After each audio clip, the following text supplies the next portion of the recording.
Det är som jag tar om när jag också om studerande till det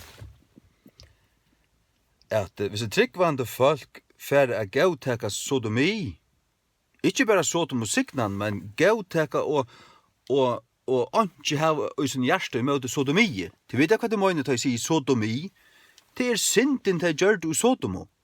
Sodom och synd, med vi man och kona vi kona. Det som det kallar samkynne i det. Som jag har sagt, det är satans år. Det är för att geva kejsaren och nuts kläder. Men han är stadväck en sodomitter. Tog att geren som Bibeln fördömer till sodomi. Och man så kallar det samkynne och pudrada och sminkada och sprayar parfum och adda och ditt och datten till stadväck sodomi. Så är du färra kristen att gåtaka till så standa det ikke langer av Bibelen. Og det er så redan kristen som hattla seg at han vil, ja, men vi skulle ikke fordøme nekran og alt det her, og så finner jeg det vers som sier til, jo, du skulle fordøme synd. Du skulle være imot synd og kalla synd for synd, og så må syndaren bare tekka det herfra. Til sannløgjen er han at sodomittar ikke fatter så. Til ångan du prekva på nekra mata, og helt laknalia, eller voisendalia, eller på nekra mata, at det vi født. Det tar ikke fatter så. Ja, men så er det heller ikke skapt det så.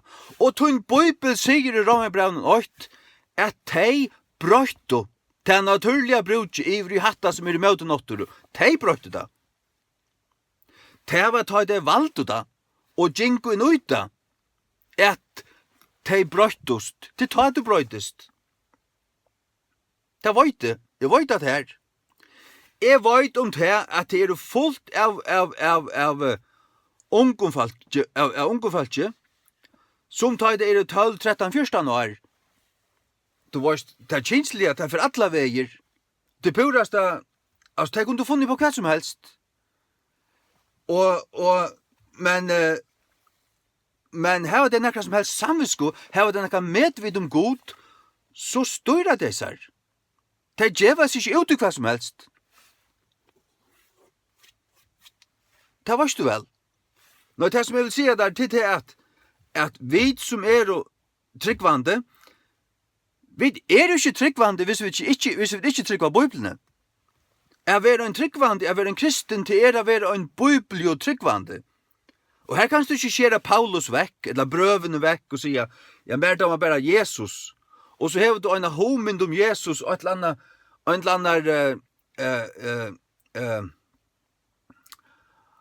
annet playboyere, du vet, som lovar alt. En eller annen hillbilly, du vet, eller hva man kallar det, jeg vet ikke.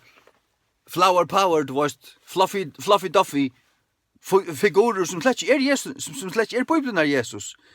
Jesus talar i møte hårdømme. Det gjør det han. Han sier ut ur hjertan og kommer ytlar hoksaner, hårdømmer, siløyse. Og oi tøy, leser du alla Bibelene som er, Bibelen Guds år, hon kommet fra Guds hjärta, og det Jesu hjärta. Vi tar hva Krist skal merke til. Jo, det merke til at vi hoksa så som Guds år talar. Om einhver med vår tale, let han tala så som år Guds talar, stendet da, og Jaksbraunen. At det var Jesu Kristi hoa til at innehalda alt Guds år. Til ikke hava en lærer fantasimynd om en lærer Jesus som ikke er Bibelen Jesus. Jesus fordømte synd vurst. Hver, og i falske som forsværa i synd. Men og i falske som visste om sinna synd, men vær vøkt og vær fattelig og sånt. Her kunne jeg godt sette seg i middelen deg, men han sette ikke spottar av leie og gav dem vind i seklen uttara synd, det gjør de han slett ikke. Han rønte jeg nå at det kvosso, vi har sier dem luknelser om kongadømme Guds, om frelsene, om seg sjálvan, om alt. Hva alt dreier seg om? Luknelser om evangeliet, luknelser om veien til Guds. Til å hjelpe dem å forstå det her, skilja til det som jeg har sagt, det kunne sier han så.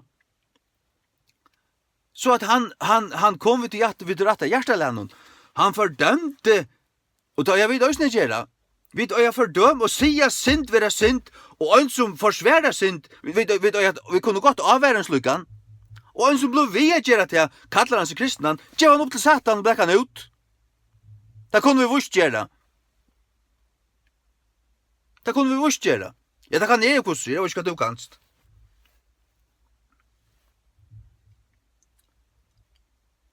Men en vøykan, ærligan syndara som vøykur, kanskje årsaka av sin oppvakstre og sin omstøvun, han avlardur, men han ærligur. Og en slukan skulle vi være sera gauvi.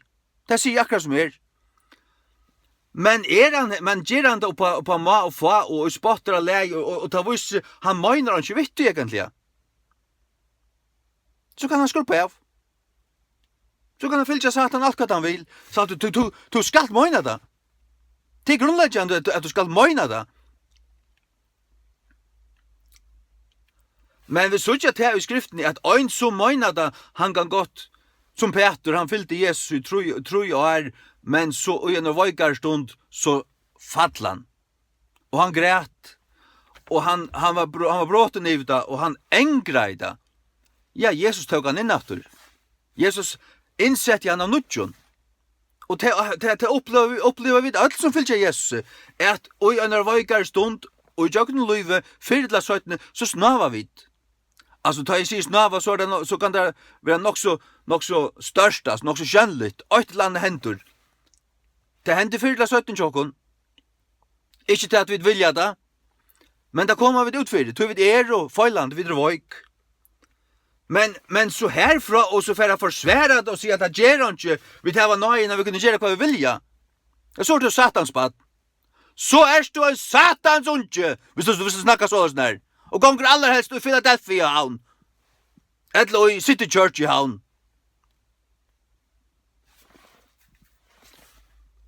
Men vi gonger du tunna synd og kommer ærligan og ærligur og bråten til herran og ber han fyrirgjeva det og rønsa der og gjeva der kraft til å genga atter rattan vi. Så er du en sann og kristen. Hatt det, gjør så vel.